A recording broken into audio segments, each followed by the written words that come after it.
কসমবধূ সাতবালা মহাঝড় তোলে এই একটা ছন্দের মাধ্যমেই আপনারা জীবনানন্দ দাশের পুরো সাহিত্যকর্ম মাথায় রাখতে পারবেন।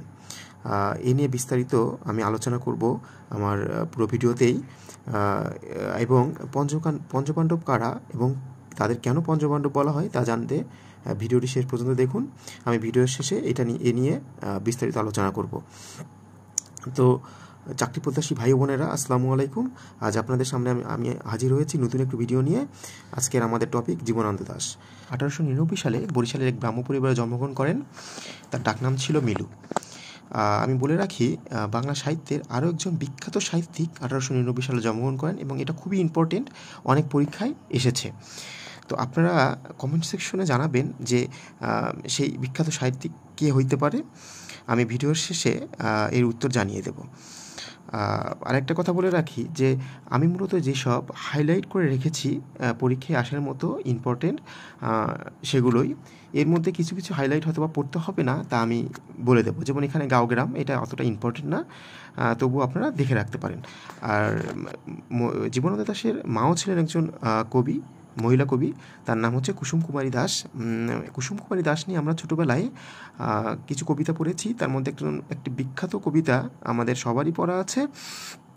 অবশ্যই কমেন্ট সেকশনে জানাবেন কবিতাটি কী। তার প্রথম কবিতা বর্ষাবহন। সাধারণত কোনো সাহিত্যিকের প্রথম যে সাহিত্যকর্ম এসব পরীক্ষায় চলে আসে, তো আমাদের প্রথম সাহিত্যকর্মগুলো মাথায় রাখতে হবে। তো জীবনানন্দ দাশের প্রথম সাহিত্যকর্ম হচ্ছে বা প্রথম কবিতা হচ্ছে বর্ষাবহন।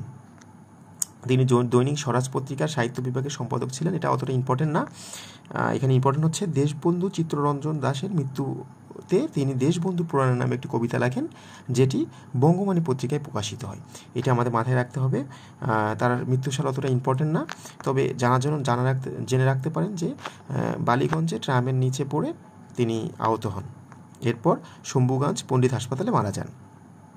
এখানে ইম্পর্টেন্ট হচ্ছে জীবনানন্দ দাশকে কোন ধরনের কবি বলা হয়। এখানে মোটামুটি যে কয় ধরনের কবি বলা হয় সবগুলোই পরীক্ষায় আসে। তিনি রূপসী বাংলার কবি, ধূসরতার কবি, তিমির হননের কবি, নির্জনতার কবি, চিত্ররূপময় কবি, নির্জনতম কবি, শুদ্ধতম কবি। তো এখানে আমরা একটা ট্রিক শিখিয়ে দিতে পারি আপনাদের, সেটা হচ্ছে যে এখানে রবীন্দ্রনাথ যেমন বলেছেন চিত্ররূপময় কবি, আবার অন্নদাস শঙ্কর রায় বলেছেন শুদ্ধতম কবি, আবার নির্জনতম কবি বলেছেন বুদ্ধদেব। তো দেখা যায় উলটপালট হওয়ার সম্ভাবনা থাকে অনেক সময়। তো আমি এখানে যেভাবে মনে রেখেছি সেটা হচ্ছে যে নির্জনতম কবি জীবনানন্দ দাশ। জাস্ট মনে রাখার জন্য, জীবনানন্দ দাশ অনেক একজন বড় মাপের সাহিত্যিক, তাকে নির্জনতম কবি বলতে কে বলতে পারে? বুদ্ধু যে, সেই তো বলতে পারে। তো এর জন্য বুদ্ধু মানে বোকাশোকা লোক, এই টাইপের আর কি। তো এটা জাস্ট মনে রাখার জন্য কিন্তু, যে বুদ্ধদেব বসু, এই জন্য তিনি বলেছেন কি নির্জনতম কবি। আর যিনি অন্ন দেয় কিন্তু শুদ্ধভাবেই সব কিছু করবেন, হ্যাঁ, তো অন্নদাতা যে, সে শুদ্ধতম কবি বলছে। আর বাকিটা হচ্ছে রবীন্দ্রনাথ ঠাকুর। যে রবীন্দ্রনাথ ঠাকুর তো অনেক আছে রোমান্টিক একজন কবি, এই জন্য তিনি সব কিছুর মধ্যে এরকম চিত্রের রূপ খুঁজে পান তিনি, এই জন্য চিত্ররূপময় কবি। তিনি তার কোন কবিতা পাঠ করে বলেছেন? ধূসর পাণ্ডুলিপি কবিতা পাঠ করে বলেছেন চিত্ররূপময় কবি। তাহলে এখানে আমাদের কিন্তু সবগুলো ইম্পর্টেন্ট এই জায়গায়, যে আমরা এটা ভালোভাবে মাথায় রাখবো। হ্যাঁ, তো জীবনানন্দ দাশের ওপর কে গবেষণা করেছেন এটা ইম্পর্টেন্ট। এখানে ক্লিংটন বি সিলি। তো আমরা এটাও মনে রাখতে পারি। অনেক সময় দেখা যায় যে অনেকেই কিন্তু আছে ইংলিশ সাহিত্যিকের নাম, যেমন W.B. ইয়েটস, যেটা রবীন্দ্রনাথ ঠাকুরের সঙ্গে সম্পর্কিত। তো এখানে আবার ক্লিংটন বি সিলি। তো আমরা এই কনফিউজড হয়ে যায়, অনেক সময় উলটপালট হয়ে যায়। তো আমরা এভাবে মাথায় রাখতে পারি যে একজন সিলি ব্যক্তি জীবনানন্দ দাশকে নিয়ে লিখতে পারেন, জাস্ট মনে রাখার জন্য, যে আমাদের দেশের একজন সাহিত্যিক যাকে কিনা একজন বিদেশ থেকে এসে, বাহির থেকে এসে গবেষণা করছে যাকে নিয়ে, তো একজন সিলি ব্যক্তি। তো এইভাবে মনে রাখতে পারি কি ক্লিংটন বি সিলি। এখন আমরা জানবো জীবনানন্দ দাশের কাব্যগ্রন্থগুলো কী কী। এখানে মোটামুটি 60টি কাব্যগ্রন্থের নাম উল্লেখ আছে। তো আপনাদের বলে রাখি যে আমি উপন্যাস, তার প্রবন্ধ এবং কাব্যগ্রন্থগুলো বর্ণনা শেষে আপনাদের ছন্দ আকারে কীভাবে মনে রাখতে হয় তা বুঝাই দেব। তো এখানে তার প্রথম প্রকাশিত কাব্য হচ্ছে ঝরা পলক, এটা মাথায় রাখতে হবে। অনেক সময় পরীক্ষা আসে জীবনানন্দ দাশের প্রথম প্রকাশিত কাব্য কোনটি, এটা হচ্ছে ঝরা পলক। এখানে আর কিছু লাগবে না। এরপর তিনি লিখেছেন হচ্ছে ধূসর পাণ্ডুলিপি। তো এখানে একটা বিখ্যাত কবিতা এই ধূসর পাণ্ডুলিপির, মৃত্যুর আগে। এটা পরীক্ষায় আসে যে মৃত্যুর আগে কবিতাটি কার, বা মৃত্যুর আগে কবিতাটি কোন কাব্যগ্রন্থের অন্তর্গত। এটা হচ্ছে ধূসর পাণ্ডুলিপি। তো এই মৃত্যুর আগে কবিতাটি বুদ্ধদেব বসুর কবিতা সাহিত্য পত্রিকায় ছাপা হয়। দেখেন এখানে আরেকটি ইম্পর্টেন্ট এমসিকিউ পরীক্ষায় চলে আসে, তা হচ্ছে যে কবিতা পত্রিকাটি কার সম্পাদনায় প্রকাশিত হয়। এটা হচ্ছে বুদ্ধদেব বসুর সম্পাদনায় প্রকাশিত হয়। এটা কি ধরনের পত্রিকা, এটা সাহিত্যিক পত্রিকা। আপনাদের বলে রাখি যে কবিতা সাহিত্য পত্রিকাটি এটা হচ্ছে ত্রিমাসিক পত্রিকা, মানে 3 মাস পরপর এই পত্রিকাটি প্রকাশিত হয়। এটি বুদ্ধদেব বসু এবং প্রেমানন্দ মিত্রের যৌথ সম্পাদনায় কলকাতা থেকে প্রকাশিত হয়। তো আপনারা যদি একটু পড়ার সময় চোখ কান খোলা রাখেন তাইলে দেখা যাবে যে এই ধরনের ছোটোখাটো যে এমসিকিউগুলো আছে তা মিস হবে না। কবিতাটির সাথে W.B. ইয়েটসের the falling of the leaves কবিতার মিল আছে। আপনাদের বলে রাখি যে W.B. ইয়েটস কিন্তু হচ্ছে গীতাঞ্জলির ভূমিকা লিখে দেন। গীতাঞ্জলি ইংরেজি অনুবাদ রবীন্দ্রনাথ ঠাকুর নিজেই করেছেন, তবে এর যে ভূমিকাটা ইংলিশে তা লিখে দেন হচ্ছে W.B. ইয়েটস। জীবনানন্দ দাশের কাব্যগ্রন্থটি জীবনানন্দ দাশের একটি বিখ্যাত কাব্যগ্রন্থ। এখানে সালটা ইম্পর্টেন্ট, এটা মাথায় রাখবেন। 1942 সালে এই কাব্যগ্রন্থটি প্রকাশিত হয়। এতে 30টি কবিতা রয়েছে। এটা এই প্রণতা সেন থেকে অনেক সময় রিটেনে কোশ্চেন এসে থাকে, এই জন্য আপনারা বিভিন্ন উপমাগুলো যে আছে এই উপমাগুলো মনে রাখতে পারেন, বা এই যে এতটুকু অংশ আপনারা হচ্ছে মাথায় রাখতে পারেন, যে রিটেনের সময় আপনাদের সুবিধা হবে। যেমন এখানে তেমনই বেতের ফলের মতো বা পাখির নীড়ের মতো চোখ, এইসব উপমা যেগুলো আছে এগুলো মাথায় রাখবেন। আর এই প্রণতা সেন কবিতাটি তিনি এডগার এলেন পোর টু হেলেন কবিতা অনুকরণ রচনা করেন। এটা অনেক সময় এমসিকিউতে চলে আসে যে বনলতা সেন কোন কবিতার অনুকরণ রচনা করেন। টু হেলেন কবিতার অনুকরণ রচনা করেন। টু হেলেন কবিতাটি কার লেখা? এডগার এলেন পোর লেখা। ওকে। আর জীবনানন্দ দাশের মৃত্যুর পরে তার যে পাণ্ডুলিপি আবিষ্কৃত হয় সেটা হচ্ছে রূপসী বাংলা। এটার প্রকাশিত সালটা অতটা ইম্পর্টেন্ট না, তবু আপনারা মাথায় রাখতে পারেন যে 1957 সালে রূপসী বাংলা প্রকাশিত হয়। এটা এখানে ইম্পর্টেন্ট হচ্ছে তিনি এর নাম রেখেছিলেন প্রথমে বাংলার এস্তো নীলিমা। এটা পরীক্ষায় চলে আসে যে রূপসী বাংলার প্রথম নাম কি ছিল, তিনি প্রস্তুতে কি নাম লিখেছিলেন, সেটা হচ্ছে বাংলার এস্তো নীলিমা। পরবর্তীতে যখন প্রকাশ করা হবে এই মুহূর্তে নামকরণ করা হয়েছে রূপসী বাংলা। তো এখানকার এই রূপসী বাংলা থেকে আপনারা যখন জীবনানন্দ দাশ নিয়ে রিটেনে লিখবেন তখন দেখা যায় যে রূপসী বাংলার যে আপনার লেখনীগুলো যেগুলো আছে তা আপনারা ইউজ করতে পারেন। এখানে যেমন হচ্ছে এই কাব্যের এখান থেকে শুরু, যেখান থেকে এই কাব্যের বিষয় বাংলার গ্রাম, প্রকৃতি, নদীনালা, পশু পাখি, উৎসব ও অনুষ্ঠান। এটি তার স্বদেশ প্রীতি ও নিসর্গতার পরিচয়ক কাব্য। আবার এখানে এই কথাগুলোই মূলত যে আমরা যে জীবনানন্দ দাশকে চিনি, এই জীবনানন্দ দাশ কিন্তু প্রকৃতির কবি। তো এই প্রকৃতির কবি তার বিভিন্ন কবিতাতে গ্রাম বাংলার বিভিন্ন প্রকৃতির ছাপ উঠে এসেছে। এখানে ওটাই উল্লেখ আছে যে তার গ্রাম বাংলা, প্রকৃতি, নদীনালা, পশু পাখি, উৎসব অনুষ্ঠান, এসব মূলত তার হচ্ছে শুধু রূপসী বাংলা না, অন্যান্য কবিতাতেও এর প্রকাশ আমরা ঘটতে দেখা গেছে। তো এখানে একটা বিখ্যাত আছে যে ডায়লগ হচ্ছে উক্তি, যেটা বলি আমরা যে আবার আসবো ফিরে ধানসিঁড়ির তীরে এ বাংলায়। তো এইটা ইম্পর্টেন্ট, কিন্তু এটা মাথায় রাখা লাগবে যে আবার আসবো ফিরে ধানসিঁড়ির তীরে এ বাংলায়। এই পঙ্ক্তুটি কে লিখেছেন বা এই পঙ্ক্তুটি কোন কাব্যগ্রন্থের অন্তর্গত, এটা আসে অনেক পরীক্ষাতেই আসে যে রূপসী বাংলা কাব্যগ্রন্থের অন্তর্গত। এছাড়া তিনি আরও 3টি কাব্যগ্রন্থে লিখেছেন, তা হচ্ছে মহাপৃথিবী, 7টি তারার তিমির, বেলা অবেলা, কালবেলা। একটা প্রশ্ন দেয়া আছে যা 31তম বিশেষ লিখিত পরীক্ষায় এসেছে যে জীবনানন্দ দাশের কবিতায় প্রতিফলিত চিত্ররূপময়তার পরিচয় দাও।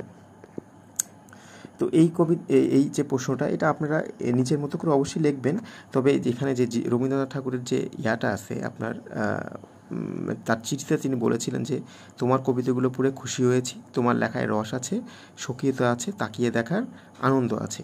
তো এইরকম যে ডায়লগগুলো আছে বিভিন্ন একজন কবিকে নিয়ে বা একজন সাহিত্যিককে নিয়ে আরেকজন সাহিত্যিকের, তো এগুলা মাথায় রাখবেন। এগুলা হয় কি যে এটা যদি খাতায় উপস্থাপন করতে পারেন আপনার এইরকম টাইপেরই সাধারণত কোশ্চেন হয় যে চিত্ররূপমতে পরিচয় দাও, তিনি যে রূপসী বাংলার কবি, কেন রূপসী বাংলার কবি, তা বর্ণনা করো, বা রবীন্দ্র জীবনানন্দ দাশের কাব্যগ্রন্থগুলো নিয়ে বর্ণনা করো। হ্যাঁ, তো বা জীবনানন্দ দাশের কাব্যগ্রন্থের যে কিসের প্রতিচ্ছবি ফুটে উঠেছে তা বর্ণনা করো। এই টাইপের কোশ্চেনগুলো সাধারণত লিখিত পরীক্ষায় এসে থাকে। তখন আপনারা যদি এই ধরনের এই যে উক্তিগুলো দিয়ে থাকেন তবে দেখা যাবে যে তার লেখার মানটা বৃদ্ধি করবে। জীবনানন্দ দাশের উপন্যাসগুলো কী কী? জীবনানন্দ দাশ 3টা উপন্যাস লিখছেন তিনি। একটা হচ্ছে মাল্যবান, সতীর্থ, আর একটা হচ্ছে কল্যাণী। সাধারণত এই 3টা উপন্যাসের নামগুলো শুধু মনে রাখলেই হবে, এখানে আর অন্য সাল টাল বা কিছু লাগবে না। এখান থেকে মাল্যবান, সতীর্থ, কল্যাণী। আর জীবনানন্দ দাশের প্রবন্ধ কোনটি? প্রবন্ধ হচ্ছে কবিতার কথা। এটা খুবই ইম্পর্টেন্ট। এটা একটাই প্রবন্ধ তার লেখা যে কবিতার কথা। এখানে একটা বিখ্যাত উক্তি হচ্ছে সকলেই কবি নন, কেউ কেউ কবি। এটা অবশ্যই আপনার মাথায় রাখবেন যে সকলেই কবি নন, কেউ কেউ কবি। এটা কোন প্রবন্ধে বিখ্যাত উক্তি? কবিতার কথা। বা এটা কোন সাহিত্যিকের বিখ্যাত উক্তি? জীবনানন্দ দাশের। তো আমি আপনাদের যেটা বলছিলাম যে ছন্দের মাধ্যমে কীভাবে আপনারা জীবনানন্দ দাশের পুরো সাহিত্যকর্ম মাথায় রাখবেন। তো এই ছন্দটা একটু শুনতে বাজে লাগে, তবে যেহেতু মনে রাখা অনেক ইজি, সো ওটা ওইভাবে আপনারা নেবেন না আমি আশা করি। তো এখন আসি যে ওই ছন্দের প্রথম ছিল যে কসম, কসম, বধূ, মহা ঝড় তোলে সাতবেলা। তো কসম, এখানে প্রথম ছিল কসম। এই কসম দিয়ে আপনার যে জীবনানন্দ দাশের পুরো যে উপন্যাস, সেই উপন্যাস সম্পূর্ণটা আপনার মাথায় রাখতে পারবেন। যেমন কতে কল্যাণী, শতে হচ্ছে সতীর্থ, হচ্ছে মতে হচ্ছে মাল্যবান। এখানে 3টা, এখানে শেষ একটা কসম দিয়েই। আর এখন হচ্ছে বধূ, মহা ঝড় তোলে সাতবেলা।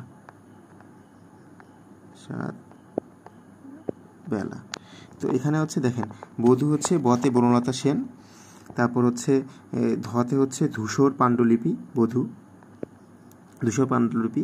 এখন হচ্ছে মতে হচ্ছে মহাপৃথিবী। শুধু হচ্ছে জীবনানন্দ দাশের যে প্রবন্ধ, এই প্রবন্ধটা আমার ছন্দের মধ্যে নাই, এটা আপনার মাথায় রাখবেন যে প্রবন্ধ কবিতার কথা। আর এইটা আপনার ছন্দটা বইয়ে লিখে রাখতে পারেন। আশা করি আপনাদের কখনও এই জীবনানন্দ দাশের সাহিত্যকর্ম নিয়ে কখনো কোনো ভুল হবে না, সবসময় মাথায় থাকবে আপনাদের। আর যেটা বলতে চাচ্ছি তা হলো যে আপনাদের যে পঞ্চপাণ্ডব নিয়ে আমি বলতে চাচ্ছিলাম আপনার তখন, যে পঞ্চপাণ্ডব কারা? পঞ্চপাণ্ডব হচ্ছে 5জন আপনার সাহিত্যিক বা 5জন কবি, তাদের হচ্ছে পঞ্চপাণ্ডব বলে, যারা 30-এর দশকে যারা আপনার হচ্ছে রবীন্দ্র বলয়ের বাইরে গিয়ে সাহিত্য রচনা করছে। যে একসময় আমাদের সাহিত্যে প্রভাব ছিল বেশি রবীন্দ্রনাথ ঠাকুরের। তখন তারা করলো কি, এই 5জন মিলে চিন্তা করলো যে না, আমাদের এই তথাকথিত যে সাহিত্যকর্ম আছে এটাকে ছিন্ন করে আমাদের নতুন ধরনের নতুন আঙ্গিকে সাহিত্য রচনা করতে হবে। তখন এই 5জন মূলত প্রথমে এগিয়ে আসছে, যে হচ্ছে এই রবীন্দ্র বলয় থেকে বের হয়ে তারা নিজেদের মতো করে সাহিত্য রচনা শুরু করেছে। এই 5জন হলেন, 1 নম্বর হচ্ছে জীবনানন্দ দাশ, 2 নম্বর হচ্ছে বিষ্ণু দে, 3 নম্বর হচ্ছে সুধীন্দ্রনাথ দত্ত।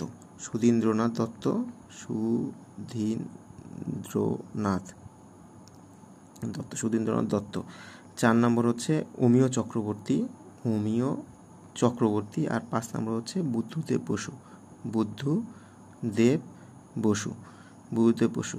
এই 5জন মিলে হচ্ছে তারা রবীন্দ্র বলয়ের বাইরে গিয়ে সাহিত্য রচনা শুরু করে, এবং তারা একটা পত্রিকার হচ্ছে আন্ডারে থেকে বা পত্রিকায় লেখনির মাধ্যমে এই যে সাহিত্য শুরু করছে। এই পত্রিকাটা হচ্ছে কল্লোল পত্রিকা, এটা মাথায় রাখবেন, কল্লোল পত্রিকা, এই কল্লোল যুগ আর কি।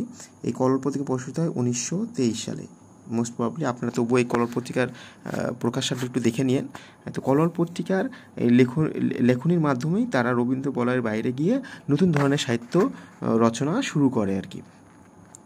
আর আমি আরেকটা বলছিলাম যে যেটা হচ্ছে যে এই যে আপনার 1899 সালে আর কোন সাহিত্যিক জন্মগ্রহণ করেছে, আপনারা কি কমেন্ট বক্সে লিখছেন? যদি লিখে থাকেন তাহলে মিলে নেন যে কাজী নজরুল ইসলাম, আমাদের জাতীয় কবি কাজী নজরুল ইসলাম।